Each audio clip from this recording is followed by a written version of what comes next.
je m'appelle Karine Denoy-Banteux. Bonjour, je m'appelle Louis Degosse. Nous nous présentons, Karine et moi, à vos suffrages. Nous avons un profil différent, mais un parcours, des valeurs et un engagement commun. Nous sommes complémentaires. Louis est associé d'un cabinet d'affaires, il exerce en contentieux commercial et est arbitre. J'ai créé mon cabinet, j'ai 3 associés, j'exerce en droit de la famille et je suis médiatrice. Louis est ancien vice-président de l'ACE et moi, je suis entrée à l'UJA l'année de ma prestation de serment et je suis maintenant invité permanent. C'est au Conseil de l'Ordre que nous nous sommes rencontrés et nous y avons siégé ensemble. Karine et moi avons ensuite été élus au Conseil national des barreaux pour 2 mandats. Je présidais la commission prospective et tu présidais la commission texte. J'ai poursuivi mon parcours au niveau européen comme élu au CCBE et Karine a été nommée ambassadrice de l'amiable par le garde des Sceaux.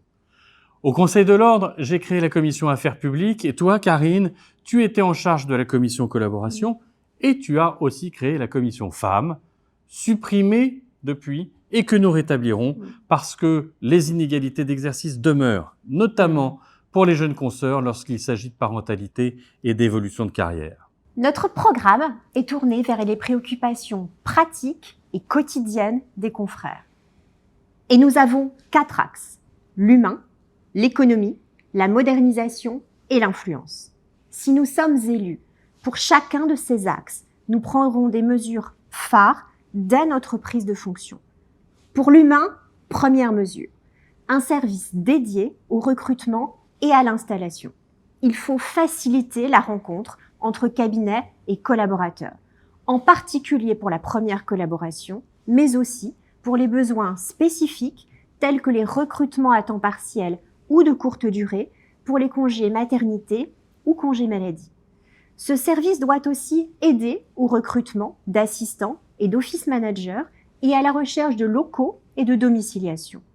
Et puis, pour alléger les démarches administratives courantes, nous mettrons à disposition des contrats formulaires simples, préformatés, donc toujours à jour, à remplir en ligne pour les contrats de collaboration, les contrats de domiciliation, les contrats de sous-traitance, les contrats de co-traitance, les partenariats.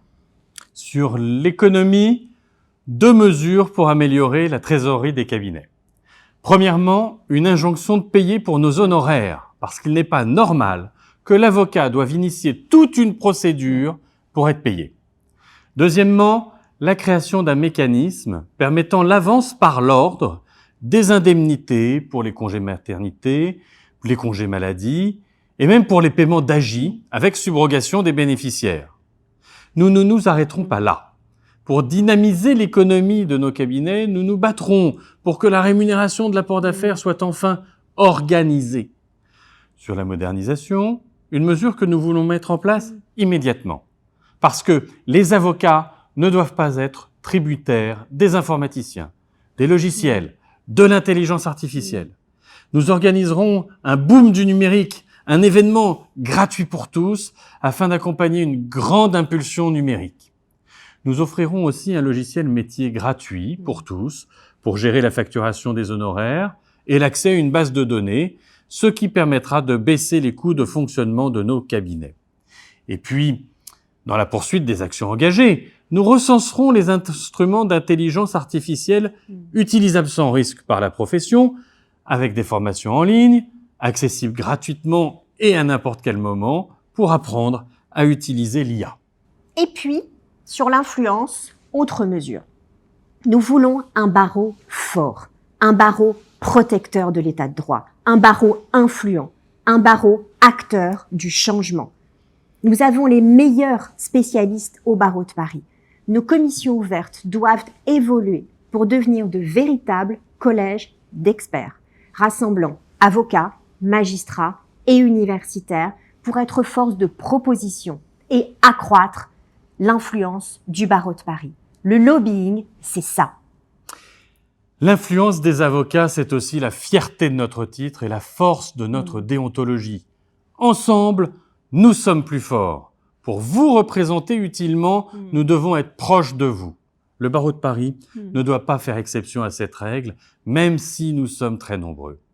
Nous aspirons à être le bâtonnier et la vice-bâtonnière d'un barreau convivial et uni. Le plaisir d'exercer, c'est essentiel.